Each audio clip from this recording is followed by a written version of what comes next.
Hello, my neighbors. Welcome to the Evergreen Local Tri-Cities Edition, your weekly roundup of what's buzzing in Benton and Franklin counties from Kennewick to Richland, Pasco, and beyond. We're diving into the stories impacting our local community. Grab your coffee, settle in, and let's catch up. So, lots and lots and lots going on around the Tri-Cities this week. So, let's start with our top stories.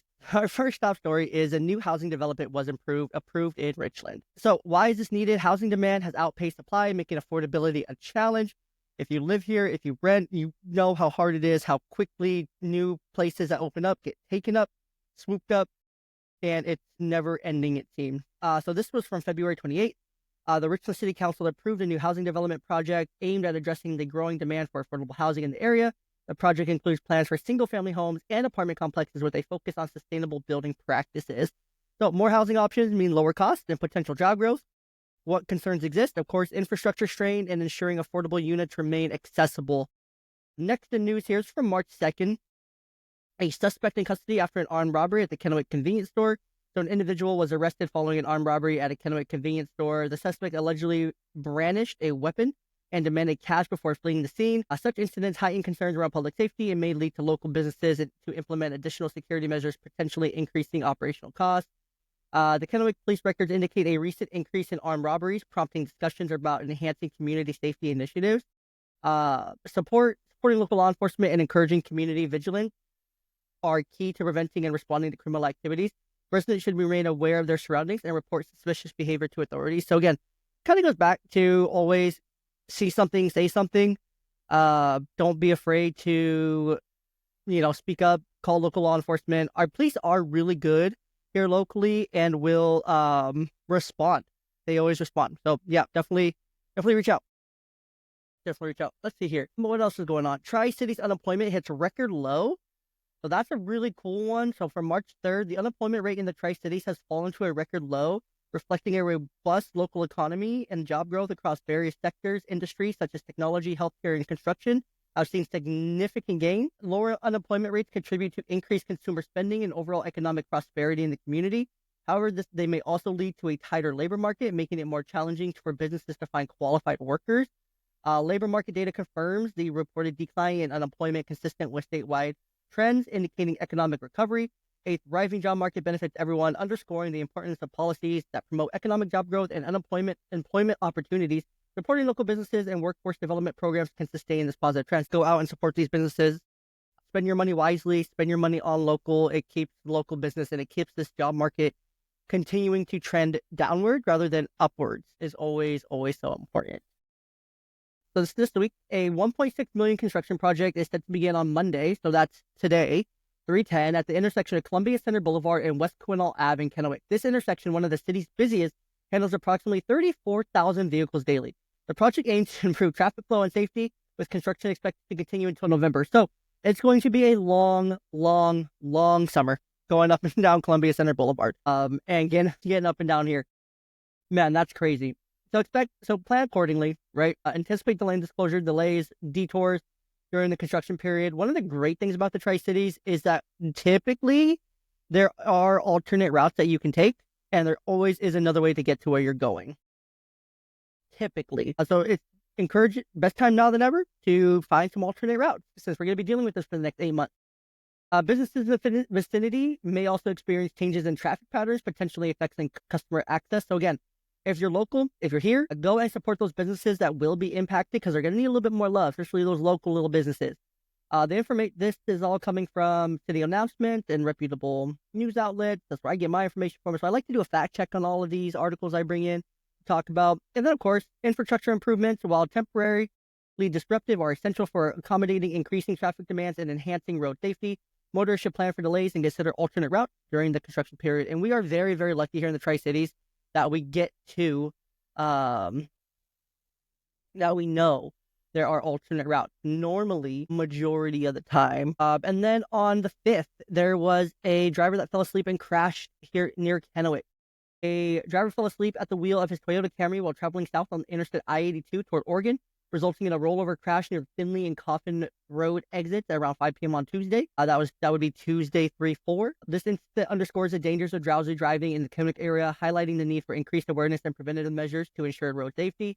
This information is based on official reports from Washington State Patrol. And then driving while fatigued poses a significant risk to both the driver and others on the road. It is crucial and critical to ensure adequate rest before driving and recognize the signs of drowsiness to prevent accidents. So drowsiness can still lead to crashes, right? Even if you're just a little bit tired, like, oh, I'll be fine, I'm just a little bit tired.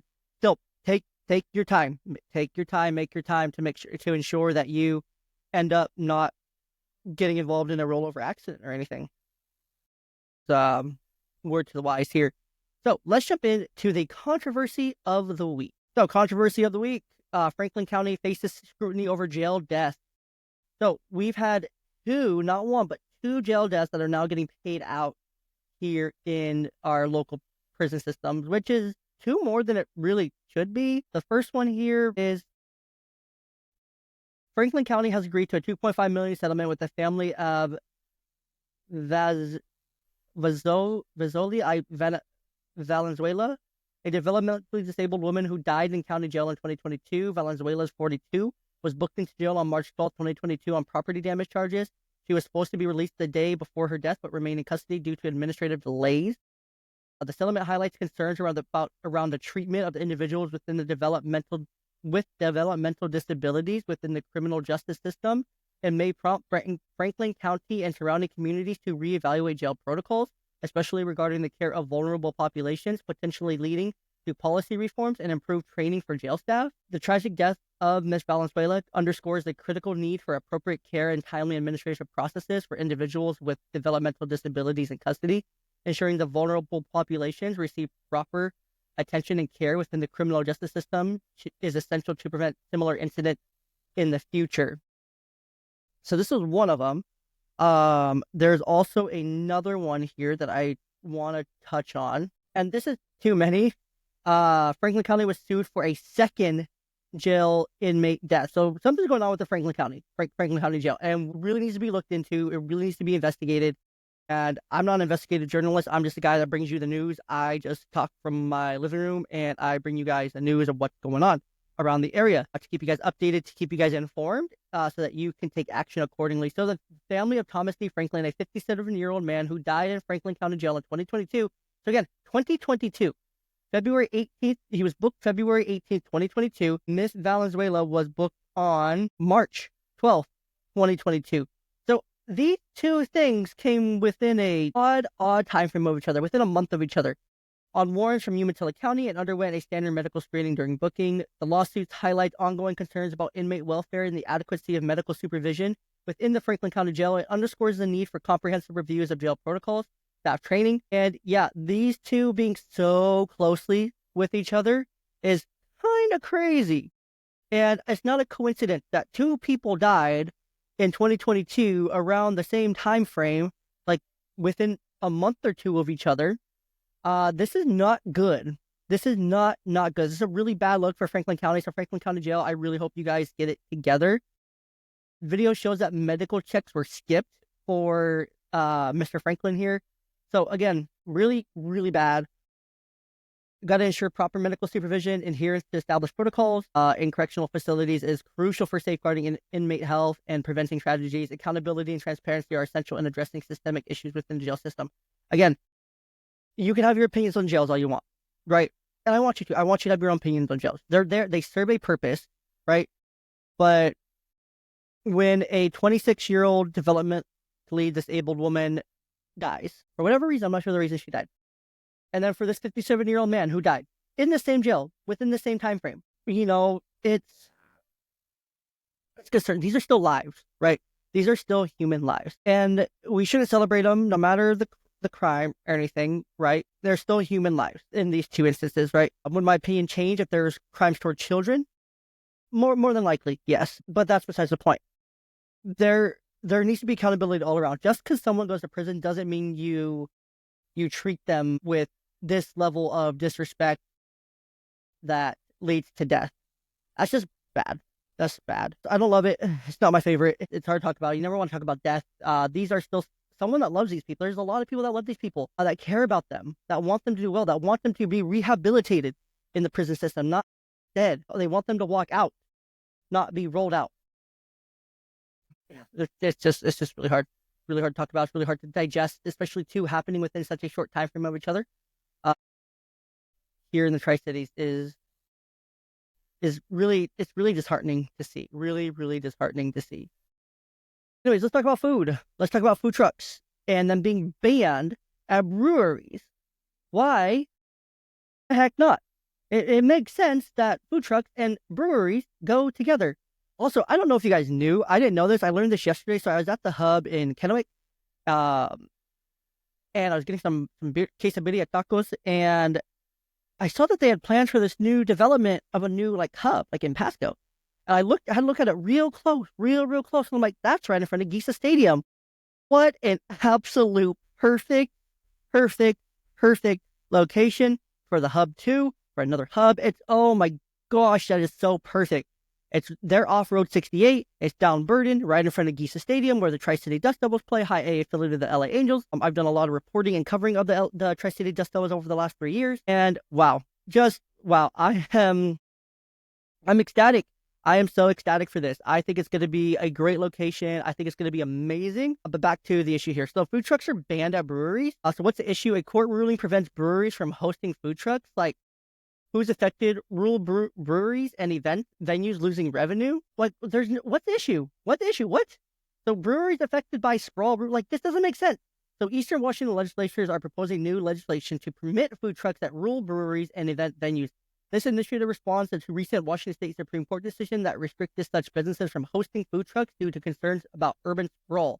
The ruling has particularly impacted establishments like Wheelhead Brewing Co., located amidst expansive wheat fields, which now face operational challenges about the ability to offer food options to patrons. If you're a big old brewery rule, like you have all that space, why not?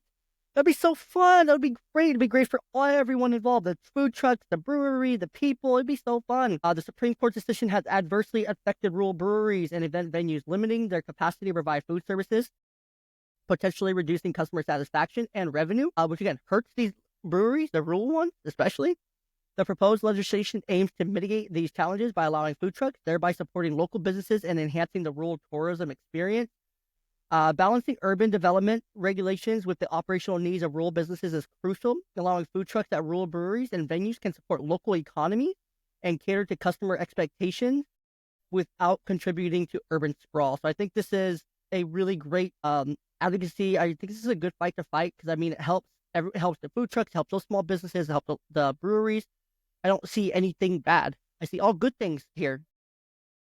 All right, let's keep going. Let's jump into a local hero spotlight. So if you didn't hear already, earlier this week, a 62-year-old woman sustained serious burns early Friday morning after a propane stove explosion inside her motorhome in Findlay. The incident occurred around 2:15 a.m. when the woman attempted to light the stove to make tea, resulting in an explosion. Go boom! A neighbor, upon hearing the blast, bravely entered the burning motorhome and rescued the woman along with her 2 dogs. The victim suffered burns on her face, arms, legs, and hands and was transported to the local hospital for treatment. Firefighters from Benton County Fire District 1 and Kennewick Fire Department responded to the scene, extinguishing the fire within approximately 20 minutes. Motorhome was destroyed, and officials are investigating the exact cause of the explosion. So this is great, but it is also important to note, this man is a true hero. He's amazing. So shout out to this man. I don't know who you are. I want to meet you. I want to shake your hand. I think this is great. We have so many there's more good than bad people out there, right? There's more good than bad. There's people who will go and help their neighbors, right? That just goes back to treat your neighbor as yourself. And I just think it's an amazing thing. Propane appliances, while convenient, require careful handling, regular maintenance to ensure safety. Residents, especially those using motorhomes or similar confined spaces, should conduct routine inspections of their propane systems and be vigilant for any signs of leakage or malfunctions. In the event of an emergency, having neighbors who are attentive and willing to act can make a critical difference in outcomes. So, shout out to this man right here. Let's jump into some good news spotlight. So our good news spotlight today, we're going to highlight 2 stories. The first one is community action closes human trafficking site. What happened? Authorities shut down 3 illicit massage parlors in Kennewick. So if you haven't heard about this, there's 3 trafficking massage parlors here in the Tri-Cities. Let me pull up the story because I want to do this story justice because I think this is so great. It's a great display of what happens when people come together. Of how citizens and new law help close 3 suspected sex trafficking sites in Kennewick. So Kennewick Police, so this is a story from March 5th. Kennewick Police, empowered by a recently enacted city ordinance, shut down 3 massage parlors suspected of involvement in human trafficking. The ordinance, effective late 2023, mandates that all massage therapists and reflexologists in Kennewick obtain licenses from the Washington State Department of Health. The regulation has enabled authorities to conduct regular inspections, leading to the identification and closure of illicit establishments. So, because of this, they were able to identify these operations. So it shows that proactive legislation can protect vulnerable individuals. Imagine that. When we proactive, instead of not we're being reactive, we're proactively getting ahead of some of these things. The enforcement of this ordinance has led to the removal of businesses exploiting vulnerable individuals, thereby enhancing community safety and well-being. It also underscores the importance of public vigilance and the role of citizens in reporting suspicious activities, contributing to the effectiveness of law enforcement efforts. So proactive legislation combined with community involvement can significantly disrupt human trafficking operations. Regular inspections and strict licensing requirements are effective tools in identifying and shutting down establishments engaged in illegal activities, thereby protecting vulnerable populations and maintaining public safety. So I think this is great. Overall, this is great. I'm so happy this happened. So it's never good to have human trafficking within the Tri-Cities or within any community, but I'm so glad that these 3 places got shut down. It's also important to note, with the summer coming up, the boat races are a big place for trafficking and for abduction. So please protect your kids, keep them close, keep them on leashes, whatever you have to do to make sure that your kids stay safe during the boat races and during all our beautiful spring and summer events here in the Tri-Cities. So our economy is booming despite national trends. So our economy is doing great. Strong local businesses, low unemployment, economic resilience. We are a resilient place here in the Tri-Cities, and we only are getting more and more resilient as time goes on. Honestly, the Tri-Cities here is probably one of the best areas in the state. I absolutely love living here. It wasn't my favorite when I first got here, but over time, it has become home, truly has become home. And I'm very grateful that I live here. Let's just say that, challenges remain, of course. A tight labor market, potential rising housing costs. City of Richland is doing some great things. City of Kennewick is doing some great things. We have a lot of development coming up. And so it's really great to see, hopefully, more affordable housing to kind of, more supply to meet the demand, lower costs, more job opportunities, hopefully, local businesses success. So, there's a lot of success. There's a lot of local support for our local businesses. It's really cool to see. Well, let's get into some legal and policy updates. So some legal and policy updates. So our Kennewick jury decided to decide self-defense case. So this one is kind of weird. I really don't know how to describe this. So let me just read it. Let me just summarize it. You guys can decide for yourself. Obviously, the jury will decide. So on March 6th, the trial of Anthony Spearman, 42, has commenced in Benton County Superior Court. Spearman is charged with the August 2021 shooting death of 65-year-old Leonard Slack Jr. in Slack's Kennewick apartment. Prosecutors allege that Spearman attempted to rob Slack, leading to the fatal shooting.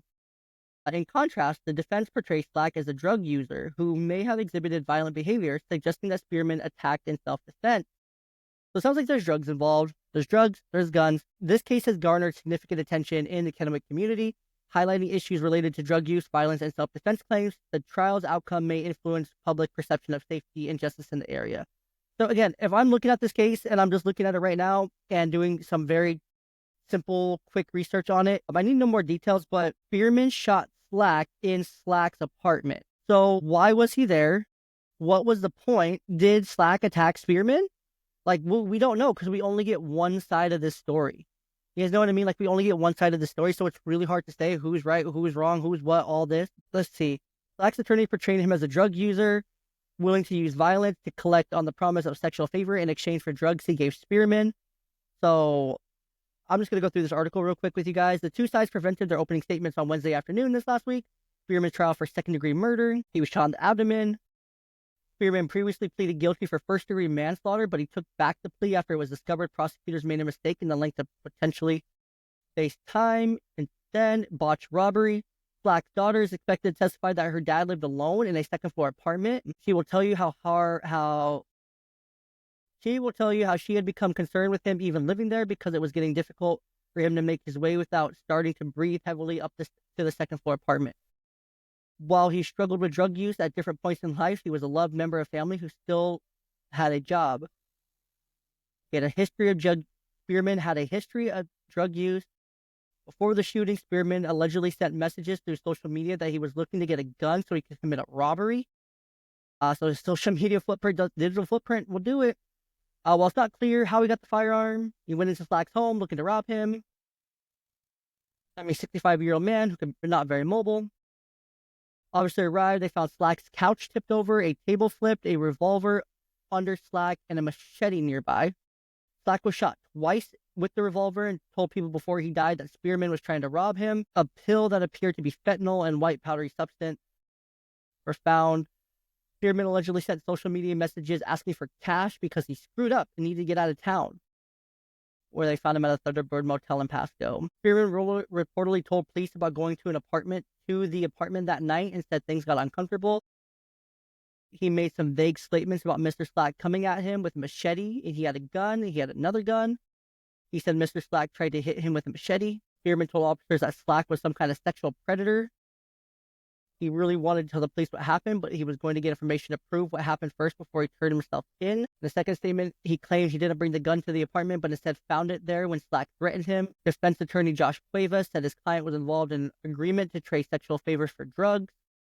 Spearman had allegedly gotten drugs from Slack several times and owed him money. After smoking the drugs, Spearman handed over $4 to $5, but Slack wasn't happy with that. Slack forced himself onto Anthony during the struggle. Anthony felt a firearm, the same revolver that was described earlier, he said. Slack went to the couch and got a machete. Spearman fired in response, but the struggle was not over after the gun had been emptied. Cuevas said Mr. Slack was still menacing him, and Anthony used the couch as a barrier between him and Mr. Slack. He wrestled the machete free and fled. Cuevas also said there was DNA from Spearman and Slack on the machete, the revolver. Only Slack's DNA was found on the inside of the revolver. I don't know what that means. So, again, those are kind of the bullet points from the article here from the Tri-City Herald.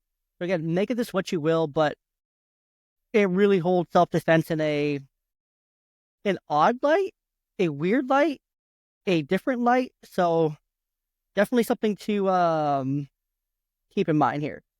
But we do have more here in this segment to talk about some legal and policy updates. So our Supreme Court affirms constitutionality of vote by mail signature verification process. So this is great. If you like to vote by mail, you're going to be able to keep doing that. The court affirmed to the legality of verifying signatures on ballots, ensures election integrity, and addresses voter fraud concerns. Some see it as a necessary security. Others worry about ballot rejection rate. You can always go ahead and track your ballot. You can always see if it was accepted or not accepted after you mail it in. So go and do that and see if your signature was accepted or verified so that you know what's going on with your ballot. Let's jump into local impact, agriculture, and business. So I'm sure you've all heard the word tariff. Beautiful tariffs.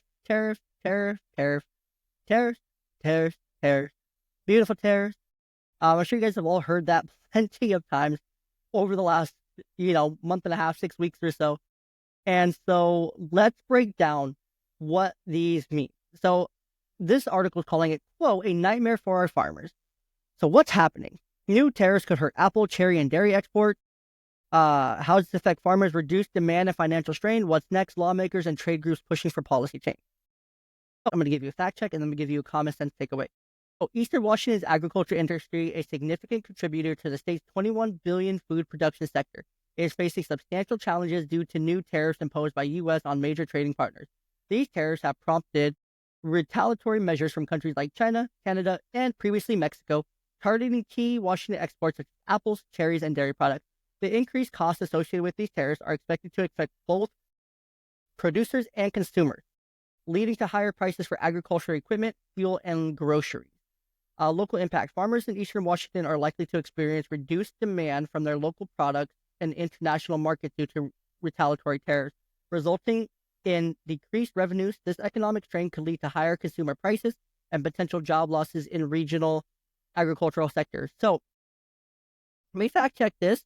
The article referenced the statements from local officials and industry representatives, including State Senator Maria Cantwell, highlighting the adverse effects of tariffs on the state economy. So, okay, I want to try to break this down from how I understand tariffs. I'm not a math guy, I'm not an economy guy, but it affects their imports.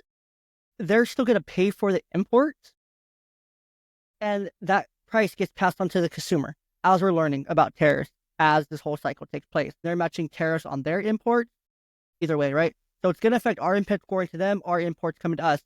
But one thing that's not talked about here is, okay, yes, that can hurt international trade.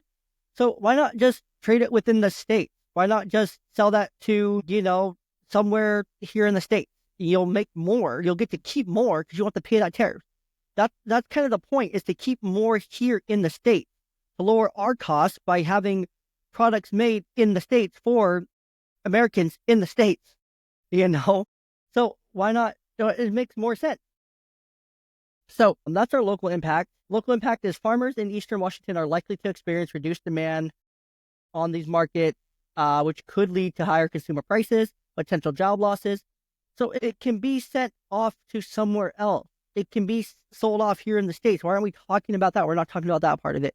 Common sense takeaways. Trade policies involving tariffs can have far-reaching consequences, affecting not only international relations, but also local economies in regions heavily reliant on agriculture, such as Eastern Washington. Such measures can disrupt livelihoods and lead to increased costs for consumers. So again, it is more than likely not going to increase our costs here because we're going to get to keep more of our own supply for our own demand, which more supply meets the demand, lowers costs, if I understand basic economics. So, because then you can lower prices and impact your overhead less because you're spending less on fuel to export it, less on trucks, less on exporting costs and all that. Well, it's just going to stay here in the States and it's going to be significantly cheaper. So, I don't know. I'm not an economics guy, so please don't come at me for that. But just something to think about here. Please do your own research so that you can understand tariffs better. So, budget battle may cut preschool seats. It could lock out more poor Tri-Cities kids. The city's region faces potential reductions in preschool seats for low-income families due to ongoing state budget negotiations. John Fox, who relocated to the area with his family, found daycare costs averaging $1,200 per month unaffordable. Yeah, our daycare costs are ridiculous. However, enrolling his daughter in the Richland School District Early Learning Center, a state-funded early childhood education program, provided a viable solution. Proposed budget cuts threaten such programs, potentially impacting families like the Foxes who rely on affordable early education options. Reductions in state funding for early childhood education can limit access to affordable preschool for low-income families in the Tri-Cities. This may lead to increased financial strain on families and hinder child's early development and preparedness for kindergarten. This article references personal accounts and current budget discussions affecting state-funded early education programs. So these are the ongoing budget negotiation, what could happen. Not saying what will happen, but what could happen. So keep that in mind. So common sense takeaway here, investing in early childhood education is great. It's great for children's short-term and long-term success. Budget cuts in this area could disproportionately affect low-income families, emphasizing the need for sustainable funding solutions. So we need to find the sustainable solution forward. In public safety and health alerts, there are 6 restaurants that failed their food safety inspections. Let's see if I can go find all 6 of these. I should have access now. So the 6 places you may want to avoid or be very careful. Breweries on West Okanagan Place in Kennewick failed their inspection. Room temperature storage and improper cold holding. El Bariso on Lewis Street in Pasco. No certified food protection manager on staff. Improper cooling procedures. Accurate thermometer not provided or used. Garden Hot Pot Restaurant on Gage Boulevard in Richland. Improper hand washing. Workers dry his hand on apron and worker wash hands without soap. Bare hand contact with ready-to-eat food. Worker placed the other Garden Hot Pot restaurant on Gage. No, same one. This was a follow-up on the 28th. So this was the next day. Improper raw meat handling procedures. No wash, rinse, sanitize reserved for meat slicer and no sanitation dishwasher. Lucky Bow on Skagit in Kennewick. Food workers cards not 100%. Word worker cards not 100%. Improper hand washing. Worker washed hands without soap. Raw meat improperly stored. Improper hot holding. Mahara Taste of India on Gage Boulevard in Kennewick. Food worker cards not 100%. Not properly disposing of potentially unsafe food. A samosa and alo tiki not kept cold enough and discarded. Improper cooling procedures. 2 20-gallon containers of food discarded. Let's see. Last one that failed was Mexican Taqueria on Lewis Street in Pasco. No certified protection food manager on staff. Inadequate hand washing facilities. Hot water not turned on. Improper hot holding. Steam table not turned high enough. Lack of conformance with approved procedures. Some places that passed. AFC Sushi at Safeway on Clearwater Ave in Kennewick. Airfield Estates Winery in Merlot Drive in Prosser. Albertsons on West Clearwater Avenue, Kennewick. Andy's Coffee, Columbia Center Boulevard. Angel Brook Farm, Skagit. Ann's Best Creole Food Mobile, Terminal Drive in Kennewick. Barrel Springs Winery, pass. Benton Franklin Head Start, MLK, pass. Bob Burgers and Brews on Queensgate in Richland, pass. Calvary Cafe at 10611 West Clearwater Ave, pass. Chills Froyo, pass. The Corn Dog Company, they're at the Hub, pass. County Line Tasting Room, pass. Coyote Bob Casino, pass. And the list goes on and on. Lots and lots of restaurants pass. I'm not going to go through all of them, but just know majority of the restaurants on this round of audit and inspection pass, except for those 6. So again, be careful where you eat, pay attention. Again, those 6 that did not pass were Brew Cheese on Okanagan and Kennewick, El Parcero on Lewis Street, Pasco, Garden Hot Pot on 140 Gauge, Richland, and Lucky Bouse at the Hub in Kennewick, and then Mahara Taste of India on Gauge in Kennewick, and then Mexican Taqueria on Lewis Street and Pasco also did not pass. So something to keep in mind, just be aware of where you eat, kind of thing.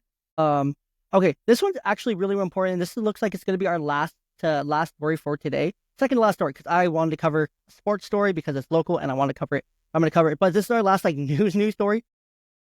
This one's actually going to be somewhat impactful to a lot of people because we rely on those irrigation water prices and we rely on the irrigation schedule. So we have low water levels, right? So the Kennewick Irrigation Department is preparing for a challenging irrigation season due to declared drought emergency by Benton County.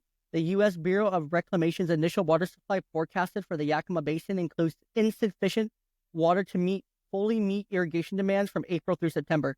The situation could affect approximately 62,000 customers in the Tri-City who rely on Yakima River water for irrigation. Reduced water availability may lead to voluntary or mandatory water usage restrictions impacting agricultural operations, which those will probably be the least affected ones. They won't cut it off to the ag sector. More than likely, I wouldn't imagine. Impacting residential landscaping, that could be a big one. Overall water consumption patterns in the region. Farmers and gardeners may need to adopt more efficient irrigation practices to cope with limited water supply. They may have to get creative, create a new system, a more efficient system, check current system, adjust your watering time, schedule, things like that. And then just hope for a lot of rain. Hope and pray for a lot of rain this spring to navigate this.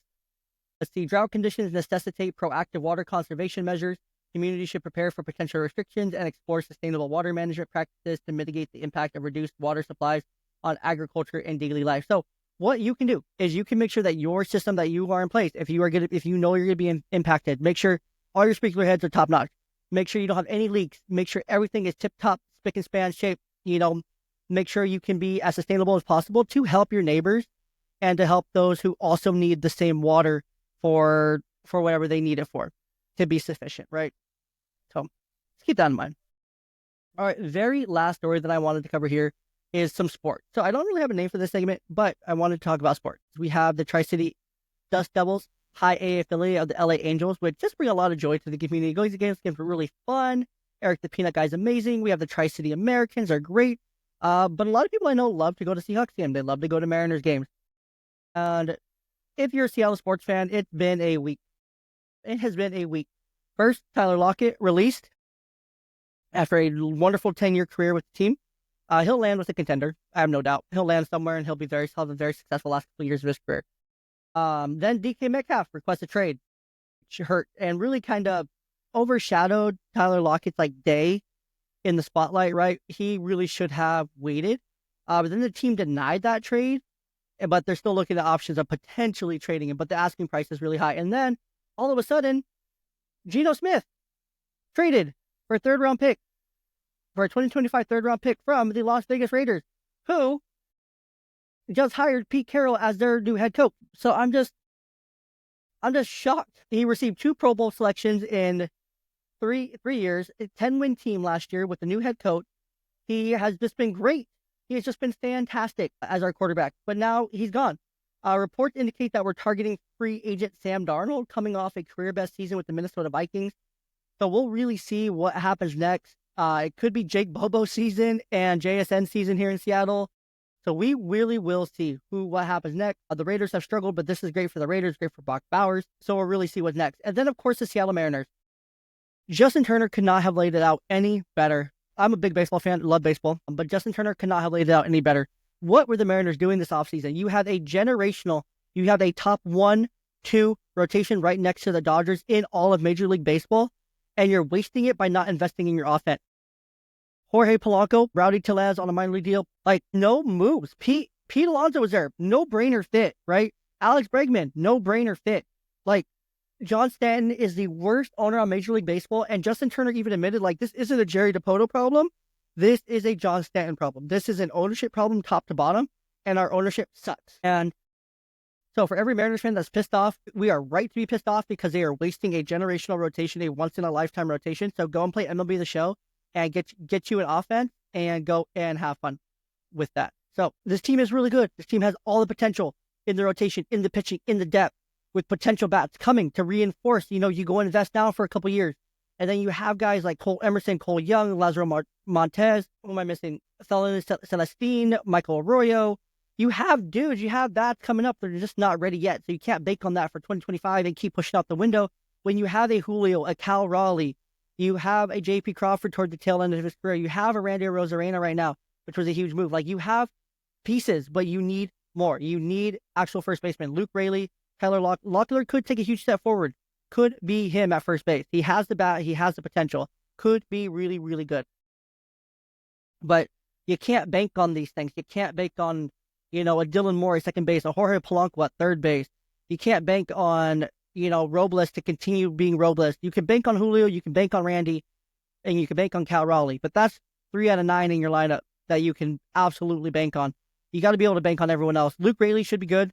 He would be a decent guy to not bank on, but to put a good bet on. Victor Robles, you could probably put a good bet on as well. So that's 5. But then you got your bottom 4, and it's just, you don't know what J.P. Crawford has left right now. You don't know what Jorge Polanco is going to be. You don't know who's going to be at second base, honestly, at this point. And, you just don't know what you have, honestly, at first base. Could it be Tyler Locklear breaking out? Could be. Could second base be Cole Young breaking out? Could be. Could third base end up going to Cole Emerson and he could just burst onto the scene at 19-year-olds? He could. These all things could happen, but there's too many coulds, right? There's way too many coulds. There's way too many variables. When you have a generational rotation of Luis Castillo, Logan Gilbert, George Kirby, who's hurt now, which is bound to happen, but we have depth. Brian Wu, Bryce Miller, and now Emerson Hancock, Logan Evans, and beyond. You have depth. You have so much depth. Ryan Sloan, Ashton Izzy, Walter Ford, who are all going into more full season action. You have dude. You have guys. You have depth up and down this roster. You're getting Gregory Santos back. You're getting Matt Brash back. You have Andres Munoz, one of the best in the business in the ninth. So you have the potential to just absolutely crush this season. But you don't have an offense. You don't have a legitimate offense top to bottom. Dodgers have a legitimate offense top to bottom. Red Sox have an improved offense top to bottom. The Yankees have a good offense top to bottom. These teams that spend money have good offenses top to bottom, and we're just not there. We're just letting all these dudes walk by, come in, come out. There was so many potential, so many dudes that we could have gotten. Some for cheap, some we could have traded for cheap, but we didn't. So I'm a Mariners fan. I'm upset. I'm not happy, but I want to see what happens next. I'm hopeful. I'm really, really, really, really hopeful that something breaks. And I don't know what's going on with the Seahawks, guys. I really don't. Because I don't know what's next. Gino's gone. Tyler Locke's gone. So Sam Howell, it's going to be a rookie probably. Maybe going and getting one of these vet dudes. Who knows? We're just going to have to wait and see, and I'll cover it on the local news as we go. Because I just love covering it and being able to take time to talk about sports. But it's been 45 minutes, so thank you guys all for bearing with me. We love hearing from you. I love hearing from you. Nominate local heroes, share community events. Let us know what stories matter most to you. Stay engaged and be part of the conversation. Again, thank you so much for tuning in to the Evergreen Local Tri-Cities Edition. Stay connected, keep engaging, and remember, your voices help share our community. Until next time, stay safe, stay informed, and stay evergreen.